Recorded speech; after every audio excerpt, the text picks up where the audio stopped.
Mille grazie. Thank you all for connecting because this is I Am Books' first event after quite a long time. And we are all ready to celebrate. I am Chiara Durazzini and I'm honored and thrilled to be I Am Books event coordinator. I am here tonight with the bookstore founder Nicola Orichuia, who with his vision, dedication, strength, passion, and willpower was able to reopen the physical store just a few weeks ago and restarts its cultural events. I Am Books is reborn like a beautiful phoenix from the ashes of the COVID lockdown.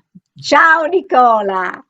Ciao, Chiara. Oh, thank you for this wonderful introduction. I now I feel like there's a lot of responsibility on my shoulders to actually make it look good, make myself look good. I want to thank everyone for being with us tonight. This is it's actually a very exciting event tonight. This is kicking off our a long series of events for I Am Books after really what has been a long hiatus. Since we had to close the physical store in 2020. And since then, we've worked hard to bring back the store, the bookstore, in a physical location in the north end of Boston, which is Boston's Italian American neighborhood. And we're very proud to be back. And we look forward to seeing you and everyone else at the bookstore. What we do at the bookstore is very relevant to what we'll be talking about tonight.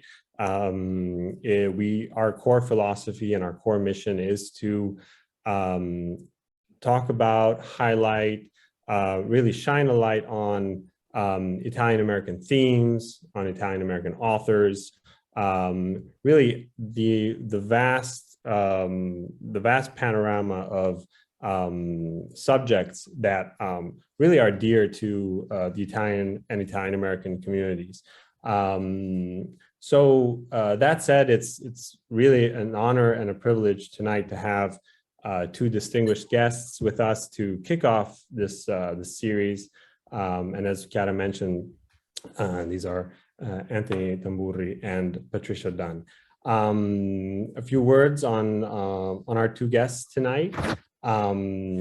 Anthony Julian Tamburri is the Dean of the Calandra Italian American Institute, which is in Queens College, CUNY, City University of New York, and a distinguished professor of European languages and literatures.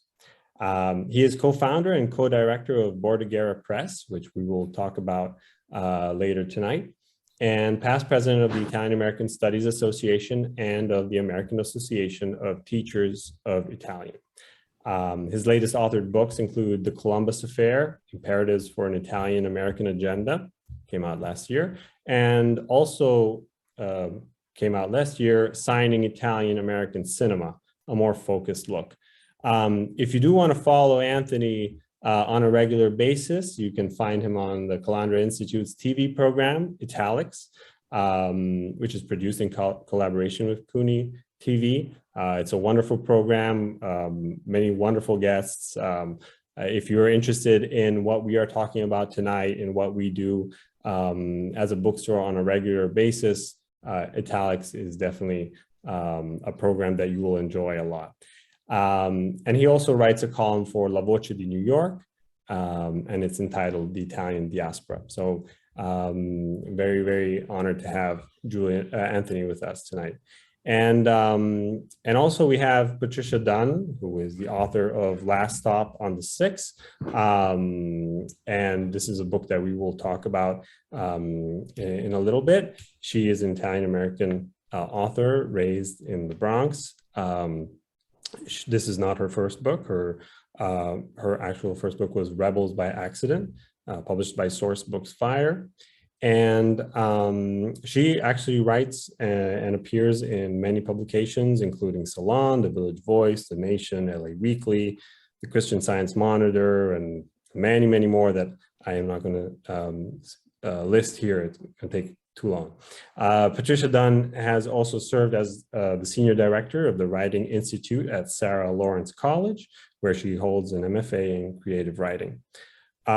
She is an instructor at Westport Writers Workshop and a private writing coach. If you are ever interested in some writing tips, Patricia, I can always put you in touch with Patricia.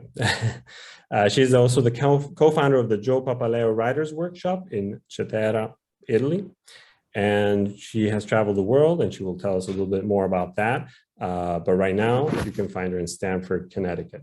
And we actually, speaking of Italian Americans and connections, before the event, we actually found out that Anthony and Patricia have a connection. It's actually like, this is the reason I want to say this, talk about this little anecdote is because it really, I think, explains well the interconnectedness of the Italian American community. I always like to, when I introduce these kind of events, I always like to talk about my personal experience coming into contact with the Italian American community, because I'm actually an Italian immigrant who moved to the United States 13 years ago and who had no idea and realization of what it meant to be Italian American, what it meant to be an Italian immigrant, 100 years ago, 50 years ago, 20 years ago, or even nowadays. So for me, it was always a learning. I'm always learning. I'm still learning now so many things. And what's nice is that really it's a huge community, but there's always some meeting point, and there's always it's a small world in the end. And that's what I've always enjoyed about also the work I do, is find these connections. And so Anthony and Patricia have this connection where Patricia lives in Stamford, Connecticut. Anthony actually grew up right there. And so and then there's a whole connection with also the town of immigrants. There's Sette Frati, Frosinone. And then we connected that to Newton, because there's a big community from that area in Newton where Chiara lives. So as you can see, all of us are connected in some way. So anyways, this was a long introduction, but I wanted to kind of break the ice this way. And what I want to do tonight is me and Chiara want to sort of shine a light on the work that both Anthony and Patricia do. And I wanted to start with a question for Anthony, given his work with publications and publishing in the Italian American reality. So Anthony, you founded Bordighera Press, and you founded it in 1989, if I'm not mistaken. So and you founded it with, is that right? Yes. Yeah. Yes. We put together in 1989 Bordighera Incorporated, a 501c3, and I did that together with Fred Gardefei, whom you know very well, and Paolo Giordano. And at that time, the three of us were in the Midwest. Paul and Fred were in Chicago, and I was at Purdue University, 2 hours to the south. And I was going frequently from the very beginning in the late 80s when I arrived at Purdue. I was going frequently to Chicago. Paul and I grew up in Stamford, Connecticut. There's another connection to Stamford, Connecticut. And I should say this connection, Nicola, you first came to Chicago, didn't you? Weren't you first in Chicago? Yes, I did. And you worked for Franoi, right? So there's this whole sort of, right. So we founded basically Bordighera Press. We ended up calling it Bordighera Press once we started publishing books. So we first did a journal, Via, Voices in Italian Americana, which is still up and running after 32 years. And we started a couple of years later doing books. We were initially going to do that, but it was just all happenstance. And we ended up, the first 3 or 4 books basically were each different. One was a chapbook of poetry. One was a book of essays in honor of Tusiani. One was a scholarly work on Calvino and Italo Calvino and Lodovico Ariosto, if you can put those two together. And then the 4th book was another book of poetry, and then we did a book of prose. So our first 5 books really sort of talk about what we did, or what we continue to do. Yeah. And you and you really publish dozens of titles every year, and most of these titles that come out now have obviously this angle, this Italian American angle. And I think, correct me if I'm wrong, I think in the years, Bordighera Press has probably fine-tuned really its title research, so that really it kind of focuses more on this Italian American theme, this underlying Italian American theme. And it also goes with, I think, the authors that you choose to publish, such as Patricia's book, which is obviously very relevant to that Italian American. So tell us a little bit about like the need that you felt back in the day, and even nowadays, speaking now, we're 30 years later, what is the need to have such a niche publisher, because really nobody else in the country does something like Bordighera Press? Well, because there still is a certain perception of Italians in America, or of Italian Americans. And one of the things we found was that a lot of our friends who were writing both fiction and poetry had a hard time getting their deeply Italian American thematic work published. The poets were told it was too ethnic, yet there were other ethnic poets out there. The prose writers were told, well, if you had just a little bit of organized crime, maybe it would make a better seller for us and we would be more interested. And so we just decided that we would just do whatever we could do. And we were fortunate from the very beginning because we had institutional support from Purdue, for example, from Columbia College in Chicago, where Fred taught, and from Loyola University, where Paul taught. And so in various and sundry ways, all three institutions helped us out. We were also lucky because at Purdue, I suspect they still do, I've been there in 20 years, Purdue had, they called it printing services, but it was basically a printer, a regular book printer. And so we were able to publish books early on, before print on demand. We were able to publish books at a fairly inexpensive rate. We can start at like 500. We didn't have to do, 2,000, 3,000 books to get a decent price. So we were lucky. And we just went along with what we called via folios, a little bit of a Latin thing there, via folios, and we published sort of everything. With the years, we decided, we first started another series called Crossings, which were specific translations from Italian to English. And then we started something called Saggistica, which is basically studies, because we decided that we should maybe do that and look more towards the scholars, who can get their stuff published by university presses. Plus, as we know, more and more presses are asking for subventions, even here in the United States, and we're still fortunate we don't have to do that. We have now where our assistance is basically from CUNY, Queens College, and basically the Calandra Institute, of which I'm the dean, so it's a little bit easy to get that assistance. So we're over 200 titles in after 30 years. And you're correct about the numbers. We've been doing 10 to 12 a year for the last few years. We have one full-time person, Nick Grosso, whom Patricia knows and has worked with. And then Paul, Fred, and I, and we have one part-timer who's still in the Midwest, Deborah Starwood. So, and then other people at the Institute help us out with, And there's also some work I've noticed lately of kind of digging up maybe some older works. For example, you recently, I think you republished Italians in America. And there's really a lot of great books, and I really invite our guests tonight to go check out the website, because Bordighera Press really has incredible work. And I have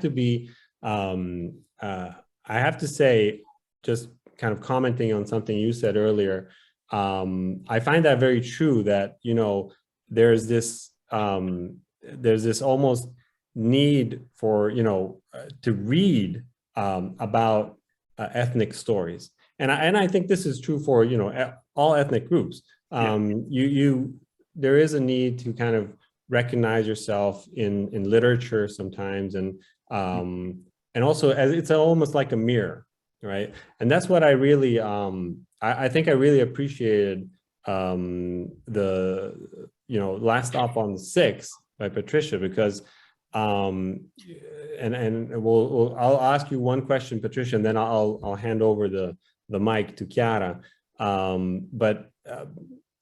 Patricia, this is really what I enjoyed about your book. It was like looking sometimes into a mirror, or trying to, you know, kind of understanding some of the dynamics maybe that happen within an Italian-American family or within an Italian-American neighborhood. And this book, Last Stop on the 6th, which has been published by Bordighera Press, came out in November of last year, really has a lot of these underlying themes, right, of family, and it's not all, you know, love and roses. Actually, it's quite the opposite. Like once you take off the cover, it's like Pandora's box, like everybody's like, but I really like that also about the book. There's a lot of humor, but there's also a lot of really tension between the characters. And I think, you know, I commend really Bordighera for publishing your book, which, by the way, from what I understand, took about 25 years to write. Is that correct? Can you? 25 years from the start to publication. So I wasn't writing it for 25 years, but it took that long to get it out in the world. Yeah. And so tell us a little bit about. Let me say one thing about Patricia's book and a few other books. Patricia's book.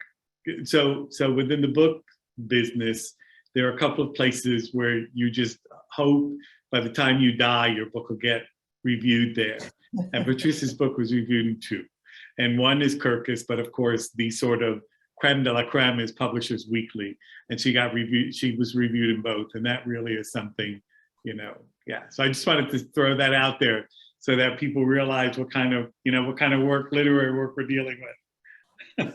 Well, but first of all, before I say anything, I got to thank I Am Books for this event. And I've always been a huge, as you know, most writers are, of independent bookstores. But the fact that you really, what you've been able to do pre-COVID, during COVID, and now is like phenomenal. And so thank you. And Anthony, without Bordighera Press was introduced to me by Kathy Curto, another beautiful, amazing writer that's there. There's so many wonderful writers, Gail Riatano. I mean, you have to go to their site because there's not one book that will disappoint. And I'm just so grateful. I started writing the book when I was probably, I don't even want to give away my age, but I guess why not? I'm proud of being 57. So I started writing the book in my MFA program when I was in my early 30s and had to put it away many times. And then thanks to a very good friend who said, bring it back out and look at it again, I grew into the person who could actually write the book that needed to be written about that world and that neighborhood. But I had to fictionalize it to really tell the truth. But it was very hard. And I have an amazing agent. And she said, it's very hard to find publishers that want to write, publish books about Italian-American working class people. And I was like, well, I don't know why, but what I've been really so excited about is, besides it's been wonderful to get great reviews, but I've been getting emails and texts and people I don't know and all these things, people saying, oh, I know that family. And this one person said, I married into that family twice. He was divorced twice and married again. I said, oh, so you married Italian-American family? And he's like, no, they're both Creole, but it's the same thing. This dysfunction is the same. So I'm glad that a lot of people, you don't have to be Italian-American necessarily to relate to a lot of this, but Bordighera Press, what I really appreciated more than anything is that they are trying to break. Look, I was a big Sopranos fan. I will admit I've never seen the last season, and maybe someday I will, but there's more to the Italian experience and the Italian-American experience than we ever get. And what Bordighera Press does for fiction and literature is just, it's phenomenal. And it's actually breaks stereotypes that, people don't even know are stereotypes. And I think part of what I do with this, tried to do in this book, is I have even the character who leaves home, she comes back with all these stereotypes that she didn't even know that she had, because, you know, and she comes back and she realizes, well, wait a minute, you know, well, I won't give away the book, but basically what this press does and what I hope to do with this book is to just show a whole other, like a family and a community that a lot of people can relate to. But Pelham Bay was, you know, where I grew up. And the weird, ironic thing was, as you can know from people like Patricia Dunn, how is that Italian? My dad's biological father was Irish, but we grew up as Italian Americans, and we were the Americans on the block because everybody else was born in Italy. They were all born from the other side, which was the original name of the book. It was called The Other Side of What? And because we never asked what, we all knew it was Southern Italy. And so as the, you know, I was always kind of on the outside, which is probably what helped me be a writer. And then all of a sudden, when I moved outside of the Bronx, I became this Italian. Everybody was like, oh, you're Italian. So it was a weird connection to that identity. And I think writing this book takes on a lot of those levels. And I'm rambling, so somebody ask somebody else a question or so whatever. I'll keep going for an hour here. Oh, ma Patricia, congratulations on your book, because really it's been very successful in the bookstore, both the online bookstore and the physical place. So, you know, that is wonderful. It came out when at the end of last year, right? November 9th. So tell us a little bit about you know how you imagine the story, how it relates to your personal experience, your life. So the original version was much more autobiographical, so much so that I did get my first agent with it, but it's funny, she loved the book and said, but it was early, what was it? Must have been like 2000. And she said, you know, love the book, but Canada just declared, a memoir was big at the time. And she said, Canada just declared this the death of the novel. I can't sell fiction. What else do you got? So she was trying to push me to do more of my nonfiction. And I worked on it and worked on it. And then my book that was first published, I was working on mostly because I didn't know what to do with this book, which is where really my heart kind of was. And then I put it away and thought, all right, that was the book that helped me learn to be a writer. And I've been teaching writing for 18 years. And I thought I'd never go back to it.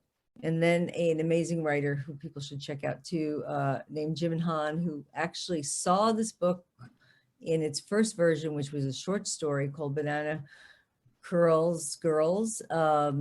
In our first workshop, said, why don't you go back to that book? I love that book. And I said, I'm never going back to that book again. And in her very kind way, she kept pushing. And I looked at it and I said, you know, and this is a Grace Paley quote, I mean, that I will give credit to her. Grace Paley was a wonderful short story writer. And she said that it would sometimes take her 10 or more years to write a story. And when you hear that as a young writer, you're like, what? And then she said, I had to grow into the writer to finish the story that needed to be written. And that's what pretty much happened. I wasn't the writer or the person that could finish this book. So when I went back to it, 150 pages were cut. The story was changed quite a bit in some ways, but the autobiographical truth to it and the story about this family, how much dysfunction and the love and all the communication, we're very, in my own family too, we're very loud and we don't really communicate what needs to be said, you know, which I don't know if a lot of other families, but I'm sure they do relate to that. So the louder we are, the less we say. And that's kind of what went into this book when I was able to rewrite it years later. So that's pretty much happened. And, but Bordighera Press, I had met Fred. I do this, with Kathy Curto and Bill Papaleo, who did the cover, is an amazing artist. I do this workshop in Italy in the Amalfi Coast. And Fred came and he was a speaker, and he was also one of the editors and founders of the press. And he said, yeah, it sounds like an interesting book. You should send it in. And I thought about it and then sent it in like a year later. And Nick Grosso, who's an amazing, like, does so much. I had, during COVID, I was a director of the Writing Institute at the time, and we were running 30 classes. I mean, I was all over the place trying to get all this stuff done. And we were starting to reach out to small presses because we were like, hey, there are all these people that need things to do besides watching Netflix. So I watch a lot of Netflix. And so why don't we give them more events? So I started reaching out to small presses, and I knew Nick through Kathy, and, you know, and I had submitted, but at this point I had now forgotten about my submission. And I wrote to Nick and I said, look, if you're interested in doing any kind of events, we would, you know, we can help co-sponsor and all that. And he wrote and said, well, that's great. We don't know where we are right now with COVID, but thank you so much. And then he said, your book will probably come out in the fall of 2021, but maybe because of everything that's going on, it might not be until the spring of 2022. So as most writers, we could be as confident in the world. We're very insecure as writers. I looked at this and I said, oh, well, he must have meant if my book, because I knew they were still considering it. So that must have been a mistake. At the same time I read that, now this is the superstitions in the book, and this is why I'm bringing this up. I was listening to Alexa, and Alexa was playing, I don't know, The Pretenders or something that I asked Alexa to play. And all of a sudden, my father's favorite song came on. And it happened to be a Roy Orbison song. And I was like, that's strange.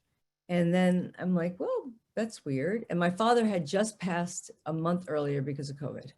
And so, you know, talk about, you know, we always talk about spirits and whatever you believe, there's something there. And if you grew up where I am, the superstitions, you know, like I joke around, and I think I say this in the book, The Exorcist for us was actually a documentary. So I had this weird feeling, and I showed this to a friend, this email, and she said, well, if you're not sure what they meant, why don't you just email? So I said, Nick, you mean if the book gets accepted? And he's like, you mean you didn't get the letter?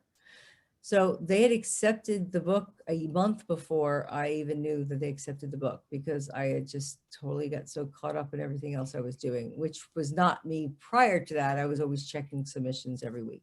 And I just felt like my father had a lot to do with this, and I'm so grateful to his spirit and grateful to Bordighera Press, and the work that they put out is phenomenal academically, and the fiction and the poetry is, I mean, I was reading their books way even before I even knew what they were about. So I don't know if that answers your question.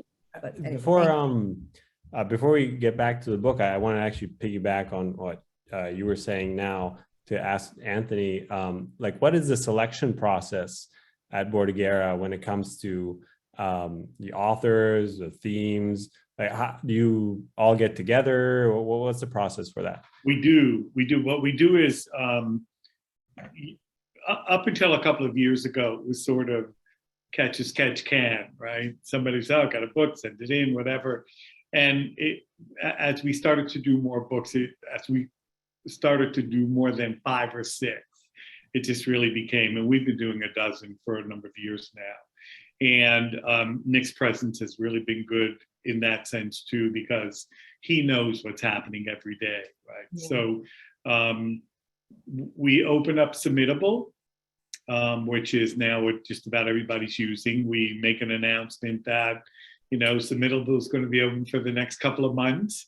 It opens, we let it do its run for about 2 months, and then the 4 of us basically go in and see what there is. It's wonderful because there's not even papers involved anymore. If you want, if you're okay reading stuff off the screen, you don't even have to print stuff out, right? So it's good. So we do it that way, and there are 4 of us, and if we sort of have, you know, problems, then we talk it out and see what the deal is. Yeah.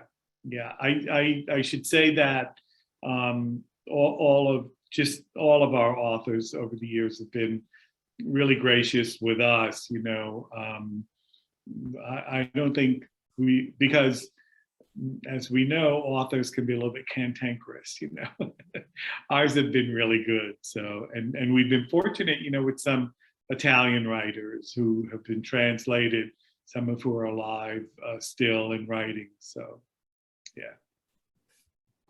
No, thank you for letting us know about that little part, because I was always curious about how that. Yeah, how many submissions do you get on average? I don't know, every month or so. Well, we, for independent, not for the journal, because the journal has its own. I think this last time we had 51 or 52 manuscripts. We cut it off because we only kept it open, I think, for about 45 days. And we cut it off. We also have, and let me just say this, that over the years we have had 3 different prizes, one for the journal and 2 poetry prizes. And one of our donors unfortunately passed away, but then we have someone else who decided that she wanted to continue the prize, and now it's under her name. And so we have a second poetry prize. And there, what happened, I think twice, 2 or 3 times already, the runner-up, we also published the runner-up because it was really good. Yeah. And speaking of publications, I wanted to do a little shout out to a local connection with Jennifer Martelli, who you've published Mark Tarantella, whose collection of poetry came out a few years ago. And then this year, I think, The Queen of Queens is coming out with Bordighera. So let's keep our eyes out for Jennifer's book. But I did want to get back to Patricia's book. And I really was, the first thing that hit me with the book was actually, I think, the title and the picture that you actually have behind you. You told me a little bit about the background on that, and I'd like you to kind of tell us about that. But Last Stop on the 6, I understand, is actually the last stop on the 6th line, and that's where you grew up, right? Yeah, it's Pelham Bay. It's the last stop if you're coming from the city, and if you grew up in the Bronx and in Berkeley. The city means Manhattan. People get confused, even though Bronx is part of the city. But it's the last stop for the rest of the world, but for us, it's the first stop. And so although most people think of it as the last stop, so it's the 6th line, which people mostly know the 6th line from the several versions of the taking of Pelham 1, 2, and 3. That was actually the 6th train, even though it says Pelham 1, 2, and 3. Yeah. So, but yes, it's Pelham Bay. Pelham Bay Park is where I grew up near, which people don't always know that it's the largest city park in the country. People think that it's even bigger than Central Park, much bigger. I know that from a German tourist, because we didn't learn anything about our own history when I grew up. So actually, it's funny because I had to do more. I've written several books about areas that I didn't know as well, and the place that I grew up in, I probably had to do more research on than I probably have done on like anything else. So anyway, so yes, that's where the title took a long time. I mean, the title for a long time, like I said, was The Other Side of What, and the last stop on the 6th came at 2 in the morning. I was at work, and there was another title, and I'm like, oh, that's not working. And I think I was just like Googling stuff, and then the 6th train came up, and I think I had The Last Stop, and I spelled it out like with the word. And then, my husband, who's like the greatest like copy editor. I don't marry for money. I marry for copy editing skills. And a great friend, Marsha Bradley, they both helped me like kind of finesse the title and like use the number, don't use the name. And that's kind of where the title came from. And it's funny because people will see the title all the time, or I'll be walking the street and I've had the book in my hands and people are like, I know that train. So I'm glad that it works for people in that way, but that's where the title came from. But Pelham Bay is a specific neighborhood that's changed a lot since where I grew up, but it's the last stop. And after that, you get into like Orchard Beach, City Island, but it's pretty much, when that train stops, you have to kind of get on a bus. There's no more subway it's the L at that point, but you can't go anywhere else by train. And I wanted to also kind of touch upon the characters in your book, right? So you said that you started off in a much more autobiographical way. I was a lot more autobiographical, but then you try to take maybe a step back and try to fictionalize a bit more. A lot more. I mean, the things that seem to be that were actually based. I mean, my mother remarried, and my mother and my father did become friends eventually, and her second marriage. That she was married for my stepfather 25 something years, the character that Mike was based on, and my dad did become best friends. And so people think that's kind of like that made up, but that actually was true. But I did have a brother that was a child actor, and my father was a stage father. But I had to lean in. I was protecting the characters in a lot of ways. And then I had to lean into things that weren't necessarily, the alcoholism in terms of the father's character was fictionalized. The character of Billy is completely fictional and based on multiple people. Also, my brother, there was not, well, I don't want to give away too much in the book, but there's an accident that happens that did not happen. I mean, so there's a lot of the metaphorical truth is there in the book, but I had to kind of fictionalize that to kind of get to the core of that a lot more. The only character that is very true to who she's based on is the mother character, which is the one character people think is so over the top that she has to be more fiction than real, but she's actually, my mother is bigger than life than I could even write. So yeah. And there's a lot of dialogue also, obviously, and maybe that goes back to what you were saying earlier. It's like try to cover like feelings and emotions with just words, right? A lot of times there's like this back and forth. Like there's a scene inside the book, within the book, that Angela, the main character, she has this guilt that she's moving forward with about her brother, and her brother is nowhere to be seen. Like she's wondering, and nobody's telling her why her brother is not there. And she's having I don't remember, lunch or dinner with the family, and like where's he, like where's my brother? And nobody wants to talk like about that. They say, where'd you get this meat, like, or where'd you get this, how'd you make the sauce? And they're like talking about totally different things.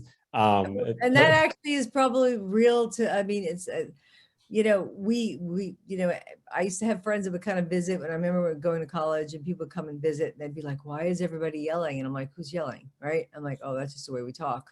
But so people say a lot, but they're not really always saying what they're feeling. So I tried to capture that in the book. And that is actually probably very true to life in that sense, where I lived, I did live, and I was an activist, which the main character was, which is what specifically takes place during the 93, right before the first Iraq War. And that was reasons why that was important for me. But when I was in California, my mother would call me up like every Sunday. And my mother was like, watch the Weather Channel. And she would tell me the weather in Kansas. And she was telling me, always make sure you use an umbrella, it's going to rain in LA. I mean, she would tell me about all these things that I'm like, okay, why do I care?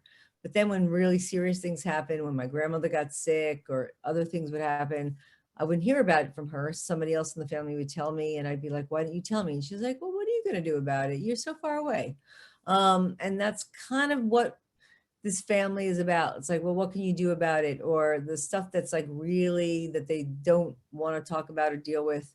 They just kind of, it's not even almost consciously. It's just like, okay, well, we don't know where Jimmy is, but he'll show up. It's like this belief, it's kind of like you have hope in the hopeless in some ways, because you have no other choice. So you just kind of go on, and you just kind of believe that things are going to be okay, and you pretend like nothing's wrong. And that's just kind of the world that we grew up in. And sometimes it works out, and sometimes it doesn't.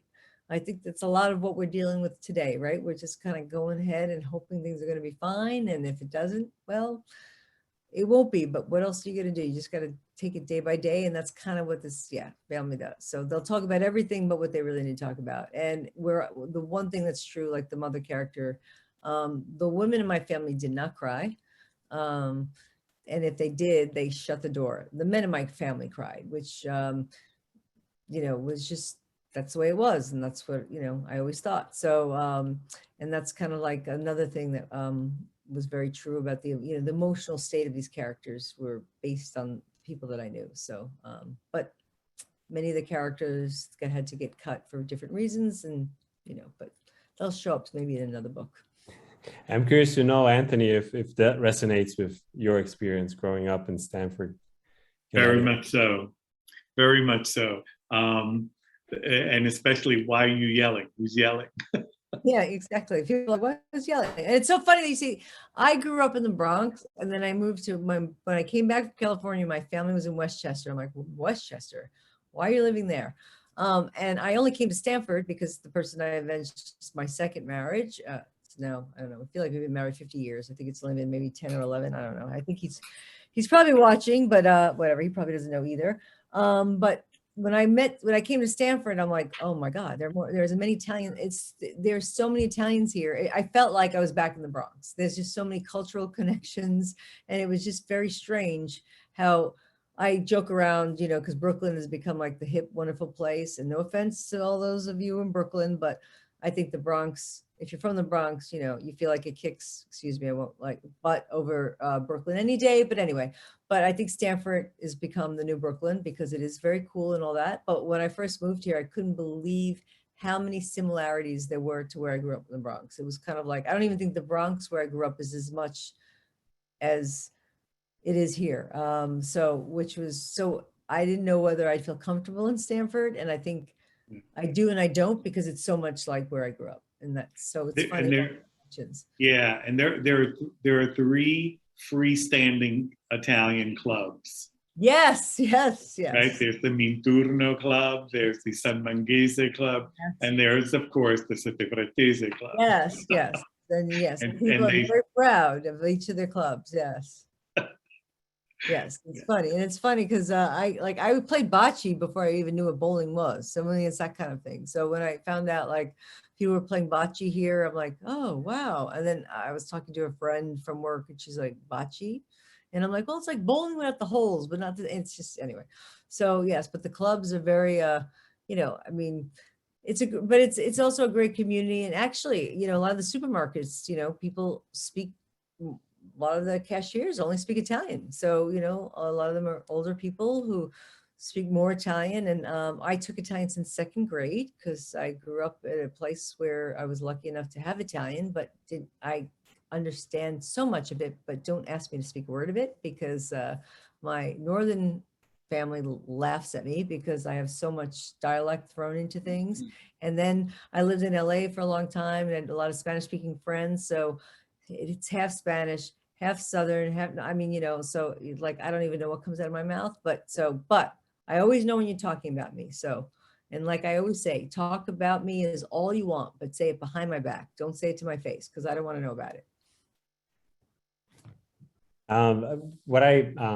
One last question I have, and then maybe if the audience has some questions, we would be happy to get them from the chat. But like one thing now, listening to you talk about, growing up in these neighborhoods, obviously all these neighborhoods have changed over time, and there's a lot of renewal or just change in general. And I see this also, in the North End, obviously, of Boston. There's it's different from what it was. I mean, I wasn't around, obviously, but what it was like 30 or 40 years ago. There's a lot of great books. For example, Anthony Ricciot's book From Italy to the North End, full of great photographs from the 70s and early 80s that really show you how things have changed. Now, and this, is a question for you, Anthony. Like, how do we balance this, this a little bit of nostalgia with really what the community is about today? Like, how do we do that through literature and through publishing? Because it's one thing is to say, how great the good old days were, right? But really, that's not the reality. The reality is we live in today's world. Today's world is very different. But at the same time, we also want to make sure that we don't lose certain things. So it's always a difficult balance to find. But I think there are ways to do that, and I think literature and publishing really has a vital role in this. So maybe tell me a little bit about like what your philosophy is when it comes to this. No, I agree with you 100%. I mean, I think that, first of all, the west side of Stanford, which is very much the Italian neighborhood, has changed demographically in a remarkable way, right? And the church that was the quote unquote Italian church. And in fact, it is a national Italian parish, which is the Sacred Heart Church on Schuyler Avenue, if you know where that is, Yep. Patty, on Schuyler Avenue. It's no longer just Italians. There's still an Italian priest there or two, but it's no longer, the congregation is no longer Italian. It's much more ethnic, a lot of Catholics from the Caribbean and things of that sort, right? So we have that. I think, you know, the late Robert Viscusi always said, we have to you write your own story, we have to read each other, and we have to buy each other's books, right? Mm-hmm. And I think it's that sense of a type of behavioral philanthropy, in a sense, that you don't have to give money, but you can go out and buy a book, right? Yes. But the technology is wonderful because, you know, some of us still want to hold a book. A lot of people, I think, still want to hold a book in their hand. But the technology is such where, you know, it's not that difficult to read a book on a tablet anymore, because you have a full page. You just, instead of turning the page, you just scroll the page, right? And so on and so forth. And in fact, right. And in fact, a long book, you're going to have the author on, Nicola, I think at the end of the month. Sandro Veronesi's Colibri, for example, I read on my iPad. I didn't read it paper. I only got it in paper when I went to Italy in September. I bought a paper copy because I wanted the paper copy, right? But I read the book on the iPad. And so I think that, I think we can still stay in touch very much that way and take advantage of the technology as we've taken advantage of the technology to print books, for example. If 20 years ago, somebody, well, 15 years ago, because 20 years ago it didn't exist.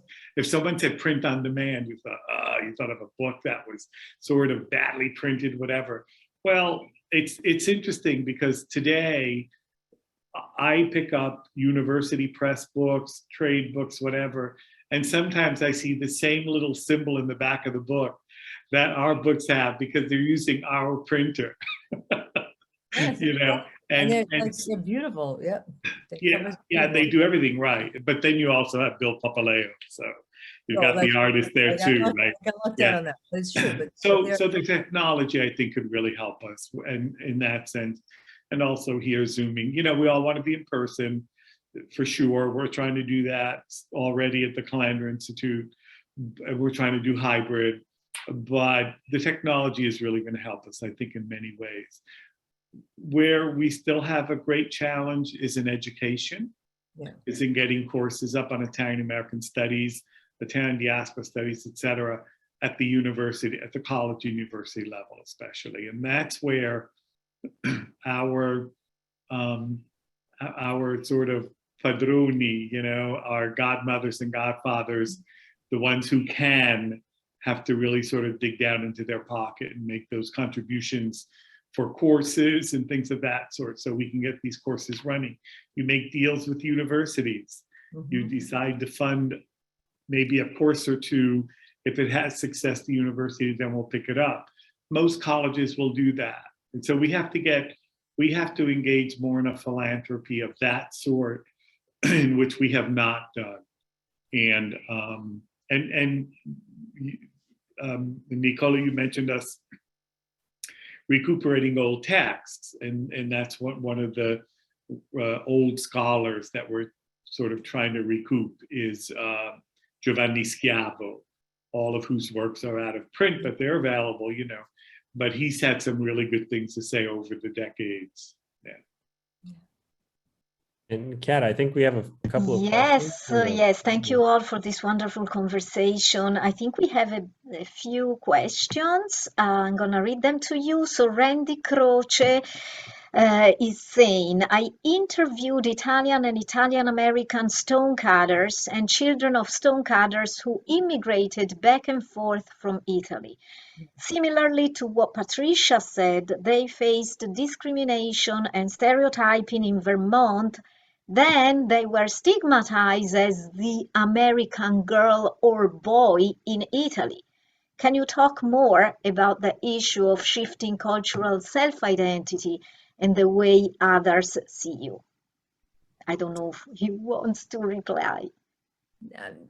Well, I think, Anthony said that's why I think we need more courses in universities, because it's a great question. And the idea of identity, I mean, I think we're answering that on all levels. When I went back recently to where I grew up, I was very glad to see that it is a multicultural neighborhood where it wasn't in the past. And I, in my earlier versions, maybe talked a little bit more about the extreme racism that was also where I grew up, because of the fear of the outsider that was not, that's not always like talked about as well. But it's also about like the I mean, when people hear you're Italian, they think, well, like I said, whatever, The Sopranos, The Godfather, whatever, depending on your generation. And I think that then if you're in an Italian neighborhood, what it means to be American outside that, I mean, the best thing for me about being on the outside was that they didn't make me eat tripe. Although I was like the few kids that like tripe, but that's a whole other thing. But I think that there's a lot of questions about identity, and I think it goes deep. And people assume Italians are, all Italian Catholic, that they're one thing. And I'm Muslim, right? So Italians that are Muslim and Jews and, atheists. I mean, there's a lot of cultures within the culture, right? And I don't think that we get a lot of that history and how it has impacted the United States. And what you said about stonecutters, I mean, I was living in Westchester, and now I'm in Stanford, and a lot of the houses that are just, you couldn't, millions of dollar homes, the reason why because of the stone was because the Italian stonecutters actually used stone because it was too expensive to use wood, right? So there's this whole history of immigrants from Italian American heritage that we never really get a lot about. We hear about Columbus, and I won't go under there. My feeling, well, I'm not a big fan of Columbus, which made me very kind of happy about some of the stuff that Anthony's written, because I'm like, okay. But what I'm just saying is like there's so much more to the history of Italians and Italian Americans that we don't always get, because we're not getting them as much as we should in the university settings. I mean, I don't think we're getting a lot of other cultures either.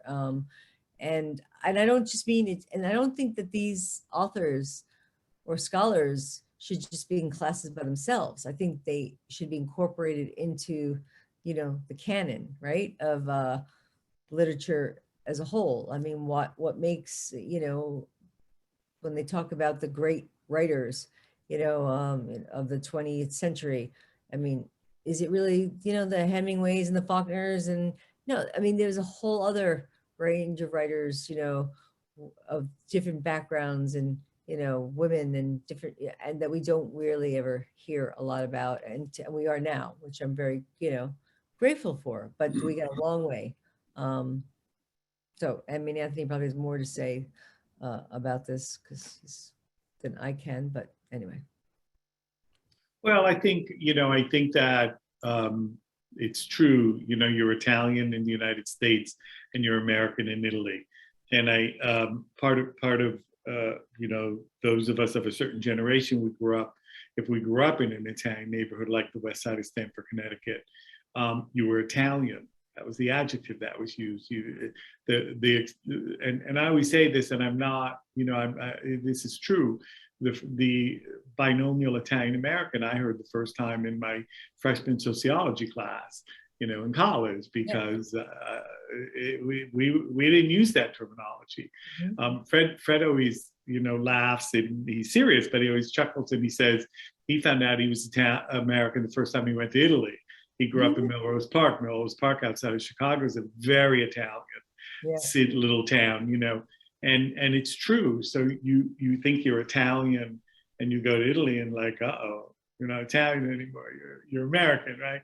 And yeah, so there is that. And I think that it's part of what we need to explore at that other level, I think, at the college level, undergraduate, graduate classes, whatever. Mm-hmm. Yeah. There's an interesting question by Gail Reitano, who, by the way, is an amazing author. people should Yes, buy. amazing offer, Italian Love Cake. Yes. Yes, we another great book that came out not too long ago. And her question is actually, what is the intersection for you, Patricia, between being Muslim and Italian, and how does Catholicism figure in it, if at all? Okay. So I was raised Catholic, and I converted to Islam. Maybe now we're going on 30 years by choice. I basically I was an activist at UCLA. I had friends who were very progressive, who were Muslim, and in trying to convince them my religion was wrong, because I was a Marxist, which is another religion in itself. I actually, read the Quran and it kind of spoke to me in different ways. So I guess the term that you would call, I guess I'm a progressive Muslim, but that's, a whole other discussion, which we don't have time for now. But I think that, whether you're Muslim or Italian or the same kind of issues of whether you're on the inside or the outside, and how you belong and what you belong to, and identity is always a big part of that. And it's a big part of what I write. And I'm not sure if I'm answering her question exactly, but it's funny what Anthony said a minute ago about when you're in Italy, then you're the American, which is true. But I didn't know I was really the Italian until I moved to LA. I lived in LA for about 14 years, and I was, when I lived in my neighborhood, we were the Americans, even though we were, my grandmother was born in Italy, and my grandmother, she was also deaf. That's a whole other culture, but they spoke Italian in my family, and, but we were the Americans. And then I moved to LA and I was the Italian. So I think and then when I converted to being Muslim, that became a whole other identity. And so it's interesting. And then and when people hear you're Italian and you're Muslim, and you're like, well, there are a lot of Italians who are Muslims, but this is a history we don't get. I mean, I have to say, shamefully, that I never even realized how many Jewish people were in Italy until the movie came out, It's a Beautiful Life, because we don't get the diversity in Italy or Italians itself. We only think of Italians as like this one thing, right? They're Italian, they're Catholic, and, they probably have some mafia connection. And that, there's a little truth, but there's so much not truth in all of that. And there's all these other stories. So Gail, I probably haven't answered your question, but because I'm very good at tangents. There's also a question in the Q&A. Yes. How important were mutual aid societies in the Italian American community, and are there any records or literature on them? This is Julie Ferreira. Oh, they were very important.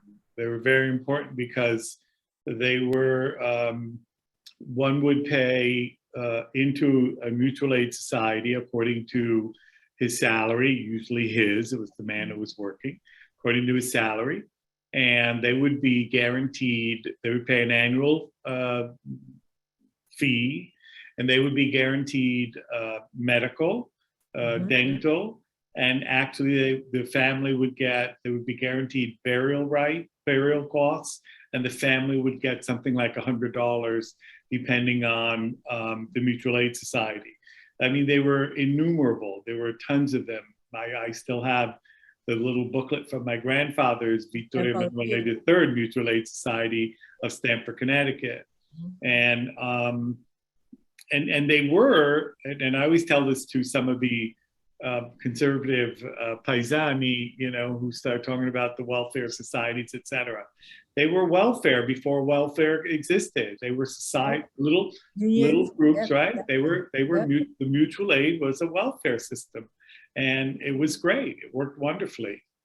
Yeah. Now there's not much on them. There are a few books that have been written, but some people are starting to work on that, and we hope Bordighera, I hope we will publish a book in Italian on what the Italians called associazionismo, the whole idea of associations. Yes. Yeah. And then we'll make sure a translation comes out in English. By all means, exactly, exactly. Yeah, I mean, because I mean they're very important. I mean, you know, later on they were, you know, they were unions, but my Order Sense, yeah, the Order Sense of Italy was a mutual aid Yes. society in Exactly. 1905. Yeah, yeah. And my great grandfather, and then my grandfather, without those societies, I don't know how they would have survived. And then my grandfather went on and became a union leader, and but it was out of those roots. Yep. Yeah, exactly. This conversation has been really great. I'm, as I said, I was really looking forward to it, and really lived up to, I think, all the expectations that I hope also our guests had. And I can't thank you enough, Anthony and Patricia, for taking part in this series and being our guests tonight. Well, it's been an honor, and thank you, everybody. And Very much so, yeah. Yes.